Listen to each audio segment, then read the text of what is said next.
Hello students. Last lecture में हमने science का first chapter crop production and management start किया था। थोड़ा सा क्विक रिवीजन ले ले हम उसका।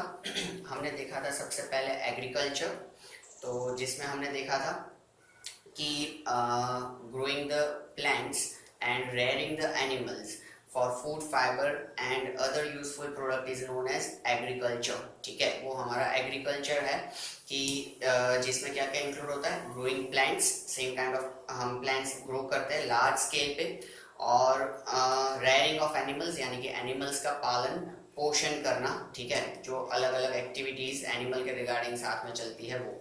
ठीक है, फिर हमने देखा था क्रॉप्स कि सेम काइंड ऑफ प्लांट्स जो है वो लार्ज एरिया में ग्रो किए जाते हैं, उनको हम क्रॉप कहते हैं। ठीक है, जैसे कि एक पूरे से फील्ड में हमने वीट ही ग्रो कर दिया तो that will be the crop of wheat, we can say crop of rice, पूरे फील्ड में हमने राइस ग्रो किया वैसे। फिर हमने देखा अलग अलग टाइप्स ऑफ क्रॉप्स, उनसे हमें क्या मिलता है। ठीक है, which kind of nutrients they provide, और उनके एग्जांपल्स हमने देखे थे। पूरा टेबुलेशन जो आपके नोट्स में है वो।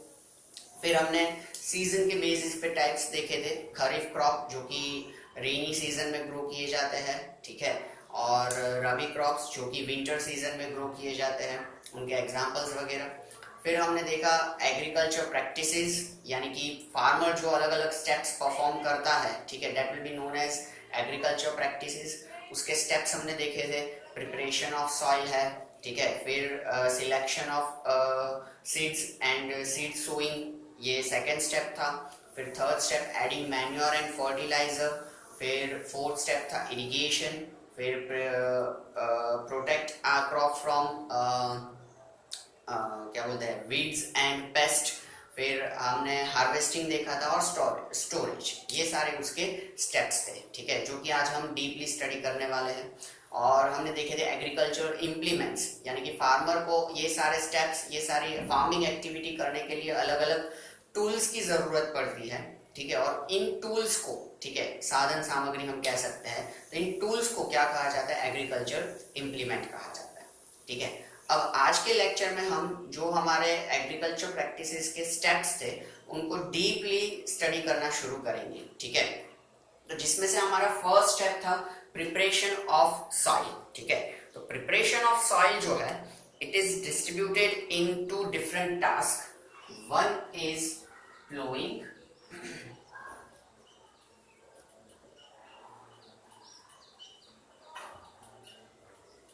and another one is leveling. Okay, another one is leveling. ये दो हम कह सकते हैं कि टास्क में हमारा ये जो प्रिपरेशन ऑफ सॉइल है वो डिवाइडेड है। अब सॉइल को प्रिपेयर करना क्यों जरूरी है, सबसे पहले तो हमें मालूम है कि फार्मिंग करने के लिए सबसे बेसिक रिक्वायरमेंट हमारा जो होता है दैट इज द सॉइल। ठीक है, अगर हमारे पास सॉइल नहीं है तो फार्मिंग पॉसिबल है नहीं। जो लार्ज स्केल पे फार्मिंग हमें करना होता है उसकी हम बात कर रहे हैं। ठीक है, सो सॉइल ही एक ऐसा मीडियम है कि जहाँ पे प्लांट जो है वो जर्मिनेट हो, मतलब सीड्स जर्मिनेट होते हैं, प्लांट ग्रो होते हैं, प्लांट को न्यूट्रिएंट्स मिलते हैं। ठीक है, तो सॉइल जो है वो एक ऐसा मीडियम है कि जिससे या जिसके ऊपर प्लांट जो है वो क्या हो सकते हैं, ग्रो हो सकते हैं। ठीक है, इस वजह से सॉइल को प्रिपेयर करना हमारे लिए बहुत ही एसेंशियल है। सिर्फ प्रिपेयर करना नहीं, सॉइल के साथ साथ में न्यूट्रिएंट्स भी मेंटेन रहने चाहिए। ठीक है, हमारा सॉइल जो है वो क्या होना चाहिए, फर्टाइल सॉइल होना चाहिए, तो हमें क्या मिलेगा, हम कह सकते हैं कि बाउंटीफुल क्रॉप मिलेगा। ठीक है, आप नोट्स रीड करोगे, ठीक है, तो उसमें एक आप लोग स्टेटमेंट पढ़ोगे, इट इज क्रूशियल और fertile soil is crucial for the bountiful crop. तो क्रूशियल इन द सेंस क्या कि हम कह सकते हैं कि जिसकी रिक्वायरमेंट सबसे ज्यादा है। ठीक है, और इट मस्ट बी देयर। ठीक है, तो ये बेसिक नेसेसिटी है, उसको हम क्रूशियल कहेंगे। और bountiful crop in the sense क्या कि हमारा हरा भरा फलियान हम कह सकते हैं, कि हरा भरा खेत हम कह सकते हैं, कि जो जिसके अंदर अच्छे से हमारा क्रॉप ग्रो हुआ हो, और साथ ही साथ में हम कह सकते हैं कि अच्छे से अच्छा और ज्यादा क्वांटिटी में हमें क्रॉप प्रोडक्ट भी मिले, that will be considered as a bountiful crop. Okay, तो जो हमारा सॉइल है उसका फर्टिलिटी यानी कि fertile soil and nutrition rich soil is crucial for the bountiful crop. ठीक है, ये हमारा बेसिक रिक्वायरमेंट है। तो उसके लिए हमें क्या करना चाहिए, तो उसके लिए हमारा सॉइल प्रिपरेशन एकदम अच्छा होना चाहिए। That's why it is a first step of agriculture practices. Now it is divided into two tasks, that is plowing and leveling.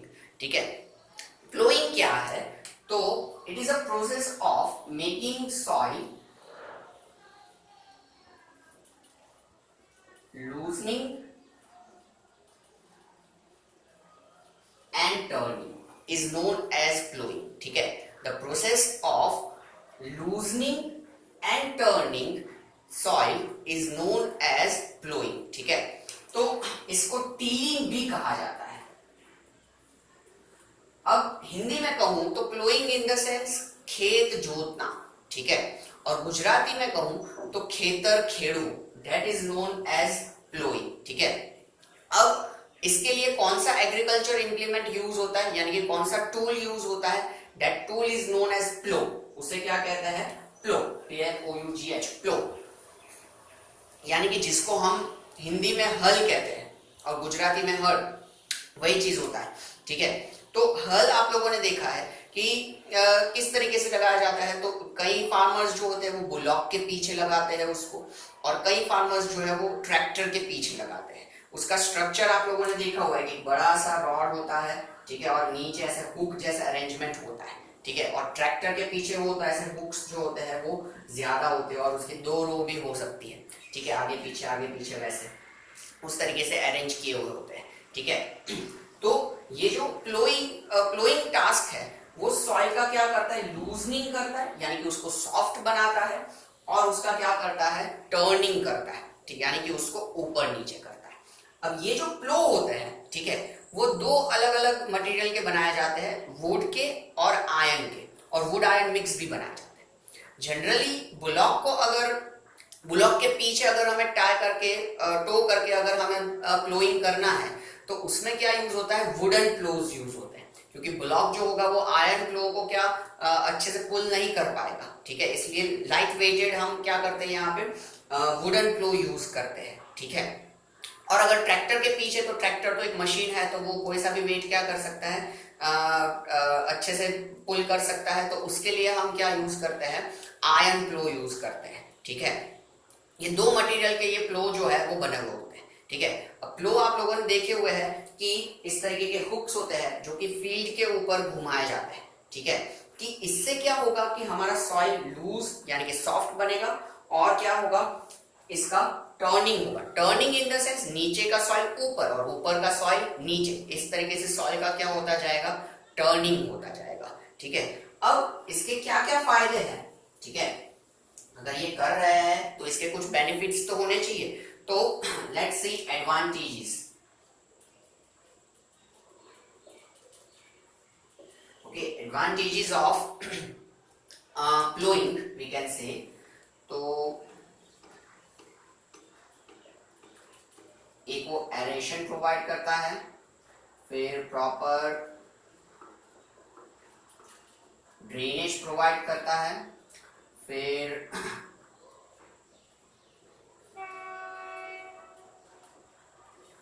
Root penetration वो प्रोवाइड करता है, फिर ग्रोथ ऑफ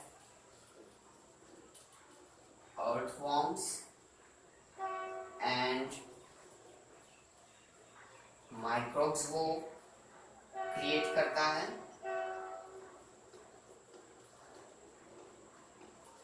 फिर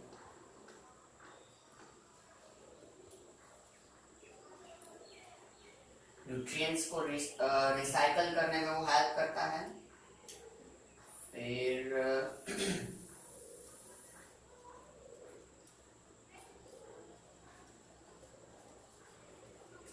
फ्रूट्स वीड्स को हटाने में ये काम आता है। ये सारे अलग अलग इसके एडवांटेजेस हैं, मैं एक्सप्लेन कर रहा हूँ आपको सारे।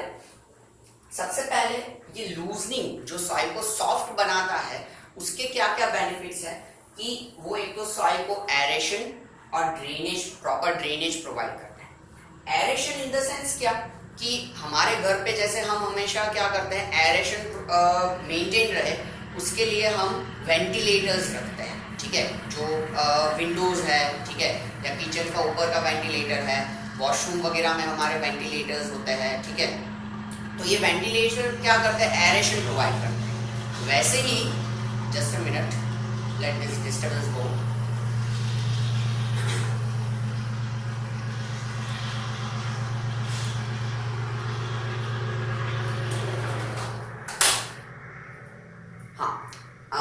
वैसे ही सॉइल को भी वेंटिलेशन की जरूरत पड़ती है, और खास करके सीड को, ठीक है।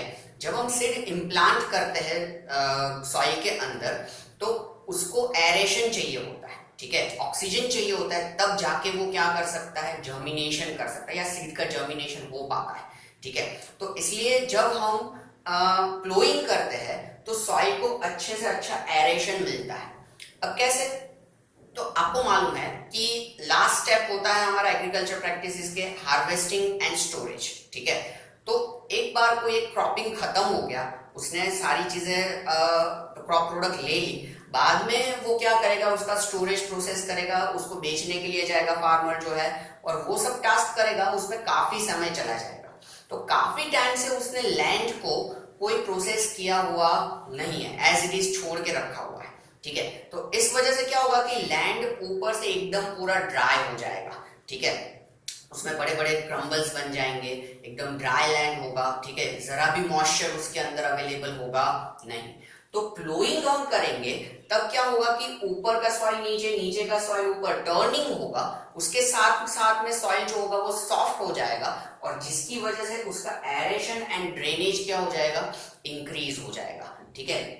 ड्रेनेज इन द सेंस आपको मालूम है कि अपने वॉशिंग मशीन में एक ऑप्शन होता है ड्रेन, ड्रेन करने से क्या होता है, पूरा पानी उसमें से निकल जाता है। तो वही चीज यहाँ पे कि जो भी हम इरिगेशन हमने प्रोसेस देखा था कि प्लांट्स को पानी देने का जो प्रोसेस होता है उसको हम क्या कहते हैं, इरिगेशन कहते हैं। तो जब हम इरिगेशन करते हैं यानी कि प्लांट्स को, पौधों को पानी देते हैं, तो अगर हमारा ड्रेनेज प्रॉपर होगा सॉइल का, तो वो पानी नीचे जाएगा, रूट्स तक जाएगा, और रूट्स वो वाटर क्या कर पाएंगे, अच्छे से कंज्यूम कर पाएंगे, ठीक है। लेकिन अगर हमारा बहुत ही हार्ड सॉइल है तो फिर वो वाटर जो है वो इजीली अंदर ड्रेन नहीं हो पाएगा, रूट्स तक पानी नहीं पहुंचेगा, तो हमारे प्लांट्स का ग्रोथ अच्छे से होगा नहीं।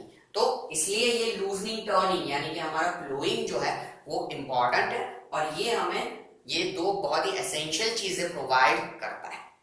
फिर क्या है कि root penetration. Now to penetrate in the sense कि रूट्स नीचे जमीन में नीचे ग्रो करते हैं, ठीक है। उसके लिए ग्रो वर्ड यूज नहीं होता, उसके लिए क्या यूज होता है, वर्ड पेनिट्रेट। टू पेनिट्रेट, नीचे इस तरीके से ग्रो होते हैं रूट्स जो है वो, ठीक है। अब अगर हम नॉर्मल प्लांट स्ट्रक्चर देखें तो ऐसे, फिर उसके रूट्स जो होते हैं वो ऐसे ऐसे थोड़े होते हैं, फिर उसमें से अलग अलग रूट्स निकलते हैं। मेरी ड्राइंग कुछ ज्यादा ही अच्छी है, इसलिए थोड़ा आपको मैनेज करना होगा, ठीक है। इस तरीके से उसके रूट्स निकलना शुरू होते हैं, ठीक है, ऐसे ऐसे, ठीक है। तो अब अगर हमारा बहुत ही हार्ड सॉइल है तो ये रूट्स जो है वो इजीली पेनिट्रेट नहीं हो पाएंगे, अच्छे से वो नीचे डेवलप नहीं हो पाएंगे। अब आपने एक चीज सुना होगा कि ट्री जितना ऊपर फैला हुआ होता है उतना ही नीचे फैला हुआ होता है, ठीक है। तो लाइक सेम वे अगर वो नीचे रूट्स से हम कह सकते हैं कि अच्छे से पेनिट्रेट नहीं होगा, तो ऊपर प्लांट का ग्रोथ भी प्रॉपर नहीं होगा, ठीक है। इस वजह से जब हम प्लोइंग करते हैं तो इससे हमारा सॉइल का टर्निंग होता है, नीचे का सॉइल ऊपर, ऊपर का सॉइल नीचे, इससे सॉइल जो होगा वो सॉफ्ट बनेगा, ताकि जब भी जर्मिनेशन होगा और रूट्स बनना शुरू होंगे तो रूट्स इजीली नीचे क्या कर पाएंगे, पेनिट्रेट कर पाएंगे।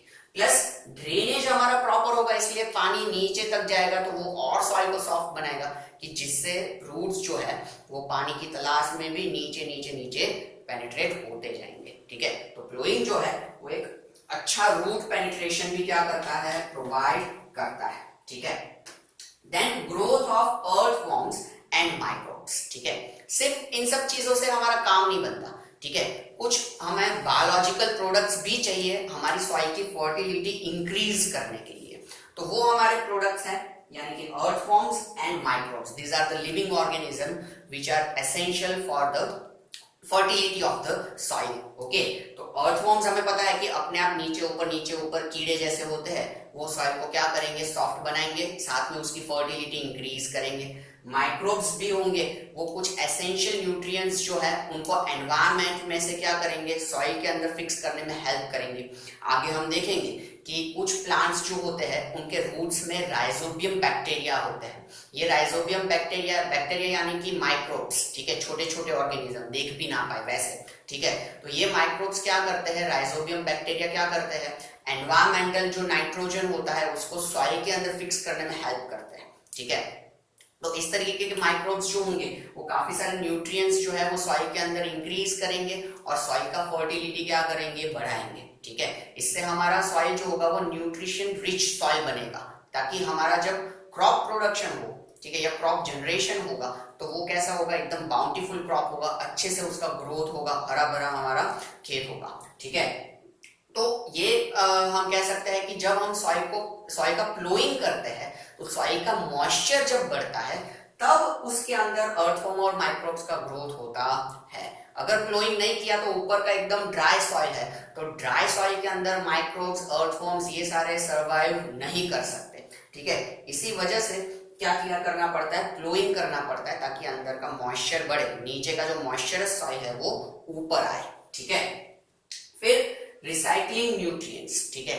अब ये सारी चीजें होंगी तो सॉइल के अंदर न्यूट्रिशन क्या होंगे, बढ़ेंगे। कब के हम वही डिस्कस कर रहे हैं, तो न्यूट्रिशन बढ़ेंगे यानी कि न्यूट्रिशन क्या होंगे, उसके अंदर रिसाइकल होगा, ठीक है, हमारा न्यूट्रिशनल रिच सॉइल बनेगा, ठीक है।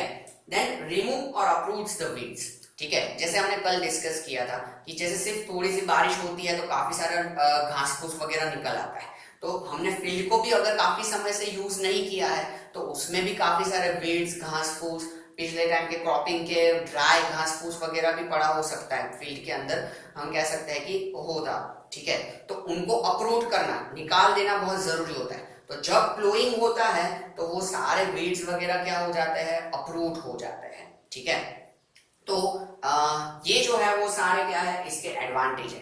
हाँ, एक और एडवांटेज जो हम करके डिस्कस कर रहे हैं वो भी इसके साथ में आप लिख सकते हो कि टर्निंग जब होता है तो नीचे का सॉइल ऊपर, ऊपर का सॉइल नीचे वैसे आता है, तो वो क्या करता है, सॉइल का मॉइस्चर भी इंक्रीज करता है, ठीक है, और सॉइल को ज्यादा सॉफ्ट बनाता है, ठीक है। तो ये सारे जो है वो क्या है, प्लोइंग के एडवांटेजेस है, ठीक है। और प्लोइंग के बारे में हमने सब डिस्कस किया।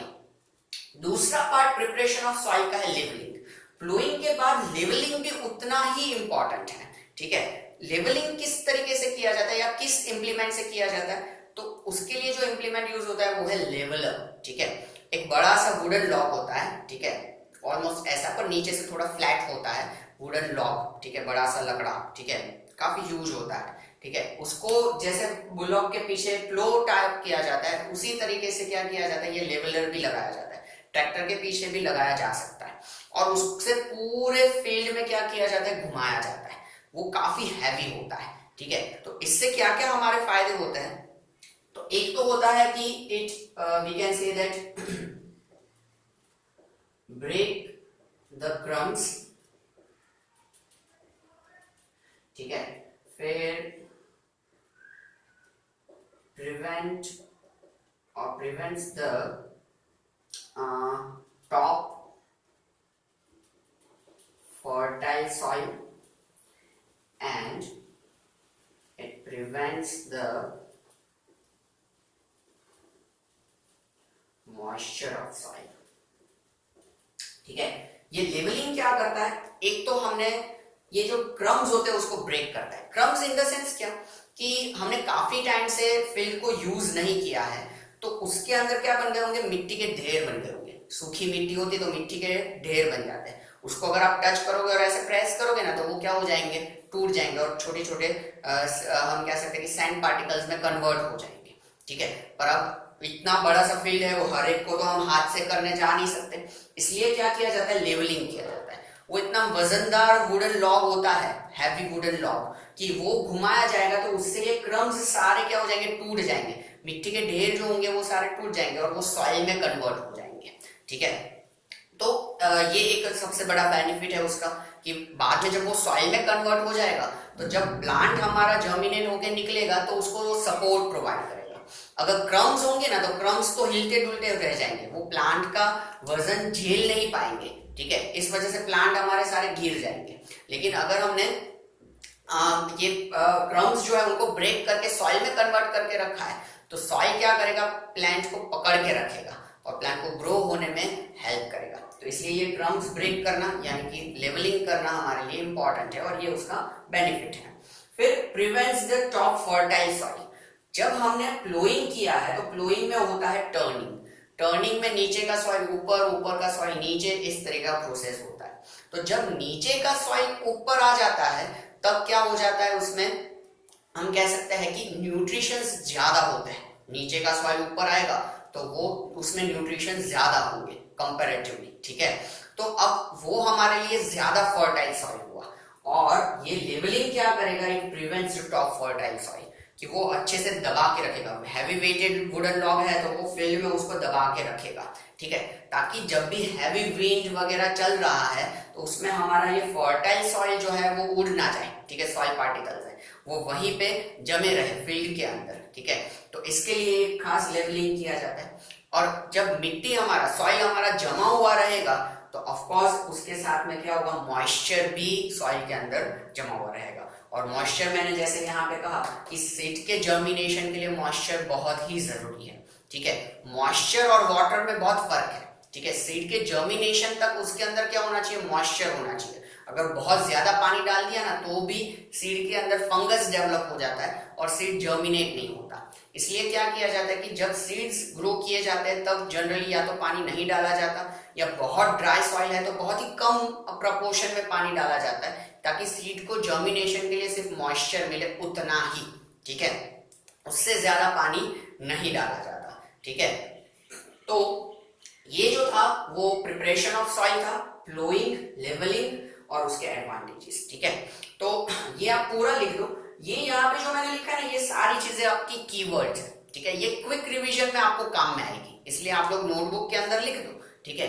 फिर क्वेश्चन आंसर्स और उन सब के लिए जो आपको प्रिंटेड नोट्स प्रोवाइड किए गए हैं, या अभी मे भी ऐसा हो सकता है कि आपके पास सॉफ्ट कॉपी हो, ठीक है, व्हाट्सएप में आया हुआ या मेल में आया हुआ या कैसे भी, ठीक है। तो उसको आप अच्छे से रिवाइज करना, ताकि उसमें जो भी चीज मैंने एक्सप्लेन की है वो डिटेल में प्रेजेंटेड है, जो कि आप रीड कर सकते हो 2 बार 4 बार जितनी भी बार करना चाहो, और लेक्चर तो देख ही सकते हो, ठीक है।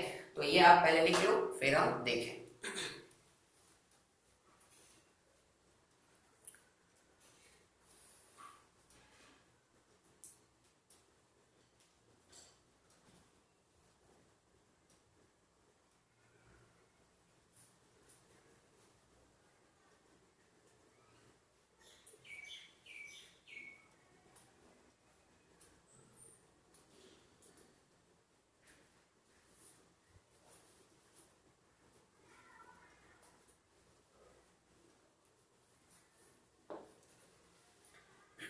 अच्छे से आप लोग सारी चीजें लिखना तो नोट्स रिवाइज कर सको।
ओके, होपफुली आप लोगों ने लिख लिया होगा।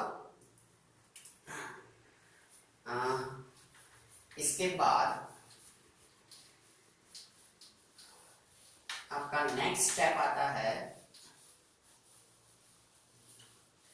Selection of seeds and sowing of seeds, यानी कि सिलेक्शन एंड सोइंग सीड्स।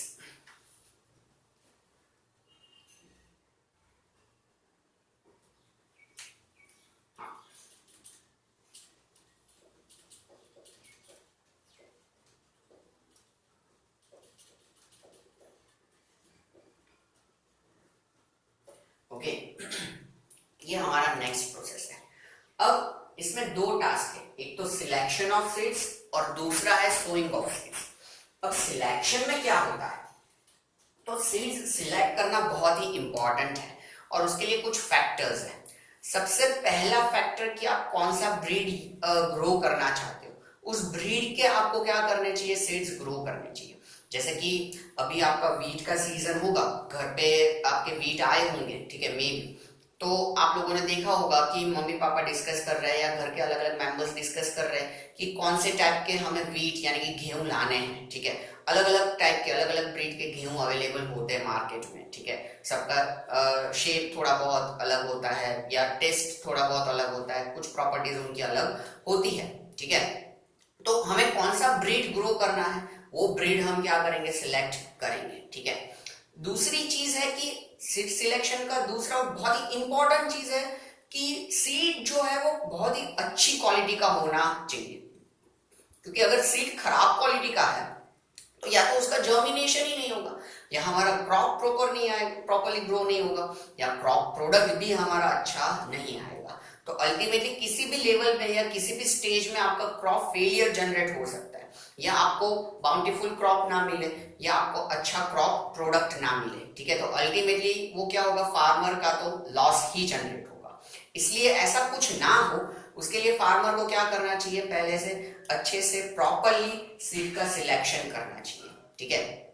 कई ऐसे सीड्स वगैरह होते हैं और हम कह सकते हैं कि ये सीड के ब्रांड्स होते हैं, वो क्या करते हैं, अपने सीड्स को लैब टेस्ट करवा के फिर बेचते हैं, ठीक है, ताकि फार्मर्स उनके ऊपर क्या कर सके, अच्छे से ट्रस्ट भी कर सके, ठीक है।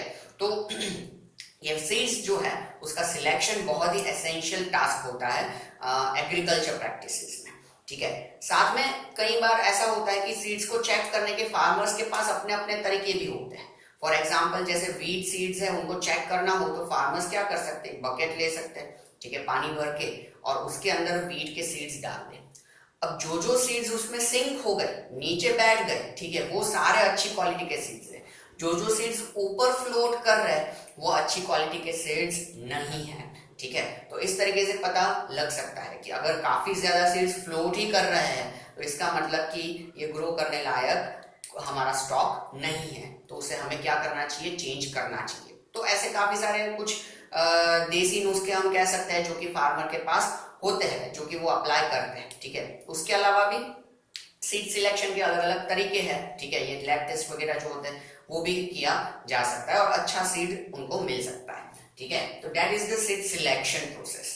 बाद में सोइंग सीड्स, ठीक है। तो सीड का सोइंग करने के दो तरीके होते हैं। एक होता है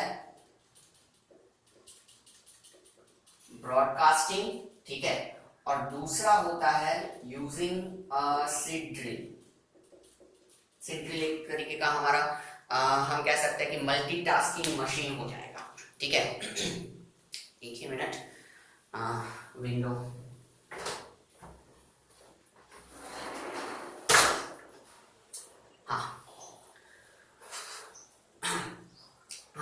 तो ब्रॉडकास्टिंग एंड सीड ड्रिल, ये दो तरीके होते हैं सीड सोइंग के। Broadcasting in the sense farmer क्या करेगा, कटोरा लेगा, ठीक है, या बॉल लेगा, सीड्स होगा, उसको अपने हाथों से इस तरीके से स्कैटर करना शुरू कर देगा, ठीक है, या इसको ब्रॉडकास्टिंग सीड्स कह सकते हैं, ठीक है। इस तरीके से रैंडमली वो फील्ड में फेंक देगा, ठीक है, अपने आप सीड्स जहां गिरने हैं वहां गिरे, ठीक है। ये एक तरीका है। और दूसरा जो है वो बहुत ही अच्छा और हम कह सकते हैं कि काफी सारा लेबर हमारा सेव करे वैसा तरीका है सीड ड्रिल, ठीक है। ये सीड ड्रिल क्या होता है तो वो ऐसा एक हम कह सकते हैं कि इम्प्लीमेंट है कि जो 3 टास्क एक साथ कर देता है, ploughing, seed sowing and levelling, ये सारी चीजें एक साथ कर देता है। इसमें कैसा अरेंजमेंट होता है कि इस तरीके का हम कह सकते हैं कि अरेंजमेंट होता है कि जिसमें ऐसे नोजल्स लगे हुए होते हैं,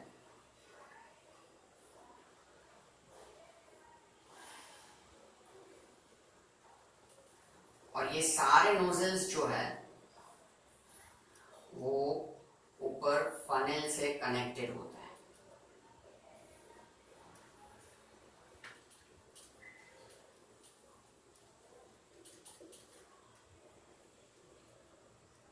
मैंने पहले कहा था मेरा ड्राइंग थोड़ा ज्यादा ही अच्छा है। हाँ, और इसके अंदर क्या होता है, सारे सीड्स भरे हुए होते हैं, सारे सीड्स भरे हुए होते हैं इसमें, ठीक है। और इसके नीचे क्या होता है, प्लोइंग के हुक्स लगे हुए होते हैं, इसके एग्जैक्ट नोजल के नीचे प्लोइंग के हुक लगे हुए होते हैं, ठीक है। मेरे को 3D वीडी ड्राइंग ऐसा कुछ आता नहीं है, और ये कनेक्टेड ही होता है ऐसे, ठीक है, समझो कनेक्टेड है। अब इसके साथ साथ में पीछे लेवलर भी लगा हुआ होता है ऐसे। अब क्या होगा कि जब फार्मर टीलिंग या प्लोइंग करेगा तब इसमें हाथ डाल डाल के वो क्या करता जाएगा, सीड्स हिलाता जाएगा ताकि सीड्स इसके अंदर नीचे गिरते जाए। और प्लोइंग के वक्त नीचे यहाँ पे फील्ड जो होगा उसका प्लोइंग होता जाएगा, और सीड्स इसमें से होंगे वो ट्रैवल होते होते क्या होते जाएंगे, गिरते जाएंगे, ठीक है। इसमें सीड्स जो होंगे वो ट्रैवल होते होते इसमें क्या होंगे, जमीन पे गिरते जाएंगे।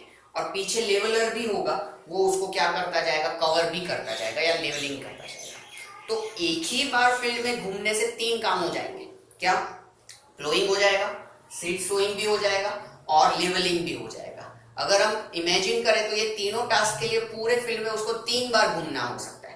पहले प्लोइंग करने जाए, सीड सोइंग भी करने जाए, लेवलिंग करके उन सबको कवर भी करने जाए, ठीक है। तो ये काफी लंबा टास्क हो जाए उसका, ठीक है, फार्मर का।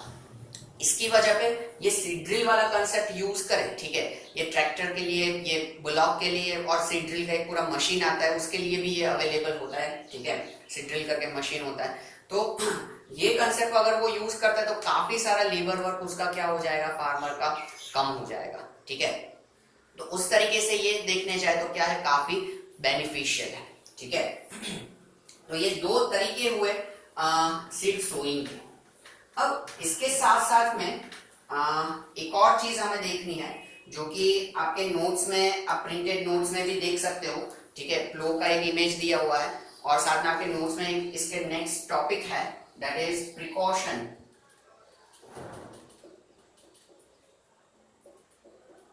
फॉर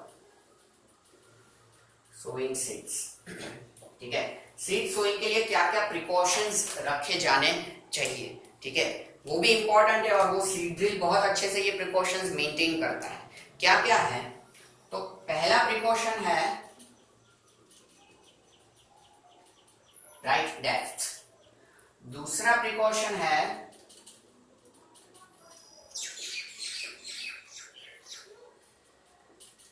राइट डिस्टेंस, ठीक है। मैं आपको ये सारी चीजें एक्सप्लेन कर ही रहा हूं। फिर थर्ड आपका प्रिकॉशन इसमें आएगा, हाँ, should not be sown in dry soil and it should not be sown in wet soil। ये 4 पॉइंट जो है वो प्रिकॉशन में खास करके ध्यान में रखने होते हैं वाइल सीड सोइंग, ठीक है। पहला है राइट डेप्थ। सीड जो है वो एक एग्जैक्ट राइट डेप्थ में क्या किया जाना चाहिए, ग्रो कर दिया जाना चाहिए।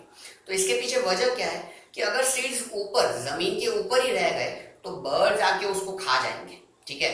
तो हमारा उसका जर्मिनेशन का तो सवाल ही नहीं रहता क्योंकि सीड ही नहीं है, ठीक है। अब सीड अगर बहुत ज्यादा डेप्थ में, बहुत ही नीचे डाल दिया हमने जमीन के, तो क्या होगा कि उसका जर्मिनेशन होगा ही नहीं, क्योंकि ना उसे मॉइस्चर मिलेगा, ना उसे एरेशन, ऑक्सीजन, ये सारी चीजें नहीं मिलेगी, तो उस सीड का जर्मिनेशन होगा नहीं। इसलिए वो राइट डेप्थ में आना चाहिए, ठीक है, ना बहुत नीचे ना जमीन के ऊपर, ठीक है। इसीलिए ये ब्रॉडकास्टिंग मेथड जो है ना वो यूज नहीं किया जाता, क्योंकि ब्रॉडकास्टिंग से तो क्या होगा, सीड्स सारे जमीन के ऊपर ही रहेंगे, ठीक है, जो कि हम यूज नहीं कर पाएंगे। ज्यादातर सीड्स जो होंगे, ठीक है, वो वेस्ट जाएंगे हमारे, ठीक है। तो ये क्या होना चाहिए, एकदम राइट डेप्थ पे होना चाहिए, राइट डिस्टेंस, यानी कि सीड्स जो है वो एक प्रॉपर डिस्टेंस में वेल मैनर में इस तरीके से क्या होने चाहिए, इम्प्लांट होने चाहिए, ठीक है। इससे क्या होगा कि जब सीड्स जर्मिनेट होंगे, उसमें से पौधे निकलेंगे ना, तो क्या होंगे कि वो प्रॉपर डिस्टेंस पे होंगे, तो हर एक पौधे को अच्छे से सनलाइट मिलेगा, हर एक पौधे को जमीन में से अच्छे से न्यूट्रिशन मिलेगा, ठीक है। अगर ब्रॉडकास्टिंग किया है और पौधे साथ साथ में ऐसे इधर से एक पौधा और इधर से भी एक पौधा निकल गया, तो एक तो सनलाइट में ये दोनों कॉम्पीट करेंगे, न्यूट्रिशन और वाटर में यहाँ पे एक दूसरे को वो क्या करेंगे, कॉम्पीट करेंगे। किसी को ज्यादा पानी, कोई ज्यादा कंज्यूम कर लेगा, कोई कम कंज्यूम कर पाएगा, उसको नहीं मिलेगा। तो इस वजह से क्या होगा कि थोड़ा बहुत हमारा क्रॉप अच्छे से ग्रो होगा, थोड़ा क्रॉप अच्छे से ग्रो ना भी हो। लेकिन अगर हमने प्रॉपर डिस्टेंस पे अच्छे से क्रॉपिंग किया है या सीड सोइंग किया है, तो जब इसमें से जर्मिनेशन होके प्लांट्स निकलेंगे, तो सभी प्लांट के पास ग्रो होने के लिए सफिशिएंट सराउंडिंग स्पेस होगा। इस वजह से सबको सफिशिएंट सनलाइट मिलेगा, एक के नीचे दूसरा दब नहीं जाएगा, ठीक है। सभी को हम कह सकते हैं कि प्रॉपर वाटर मिलेगा, सभी को प्रॉपर न्यूट्रिशन मिलेंगे, और पूरा हमारा फील्ड जो है उसमें हम कह सकते हैं कि क्रॉप अच्छे से ग्रो हो पाएगा। तो इसलिए वो राइट डिस्टेंस पे इम्प्लांट होना जरूरी है। तो वो ये सीड ड्रिल प्रोवाइड करता है कि प्रॉपरली हम क्या कर सकते हैं, राइट डिस्टेंस पे और राइट डेप्थ पे सीड को इम्प्लांट कर सकते हैं, ठीक है। फिर ये दोनों पॉइंट तो हमने वैसे डिस्कस किए कि seed should not be sown in dry soil. एकदम ड्राई सॉइल में हमें उसको बीज को बोना नहीं चाहिए, क्योंकि उसको मॉइस्चर नहीं मिलेगा, तो सीड का जर्मिनेशन यानी कि उसमें से पौधा नहीं निकलेगा। And it should not be sown in wet soil. बहुत ही ज्यादा पानी वाला सॉइल है तो सारे सीड्स में फंगस डेवलप हो जाएगा, और इस वजह से उसका जर्मिनेशन होगा नहीं, तो वो भी हमारे लिए क्या करेगा, लॉस जनरेट करेगा। इसलिए वैसा भी नहीं होना चाहिए, ठीक है। तो ये जो है, this are the precautions we can say should be considered during the seed sowing, ठीक है। तो ये सेकेंड स्टेप था हमारा सिलेक्शन एंड सोइंग सीड्स और उसके प्रिकॉशंस वगैरह, ठीक है। तो दो स्टेप हमने एग्रीकल्चर प्रैक्टिसेस के आज के लेक्चर में देखे, एक प्रिपरेशन ऑफ सॉइल जिसमें हमने प्लोइंग और लेवलिंग देखा, और why these both steps are essential, or we can say that plowing is essential और preparation of soil is essential, वो हमने देखा। और सिलेक्शन एंड सोइंग सीड्स, तो खास करके इस टाइम पे क्या क्या चीजें ध्यान में रखनी चाहिए, सिलेक्शन के टाइम पे क्या ध्यान में रखनी चाहिए और सोइंग के टाइम पे क्या ध्यान में रखना चाहिए, ये हमने आज के लेक्चर में देखा। बाकी के स्टेप्स हम नेक्स्ट लेक्चर में कंक्लूड करेंगे, ओके। अब ये चीज लिख लो, that will be end of this lecture. See you soon in next lecture. Up till that take care, okay।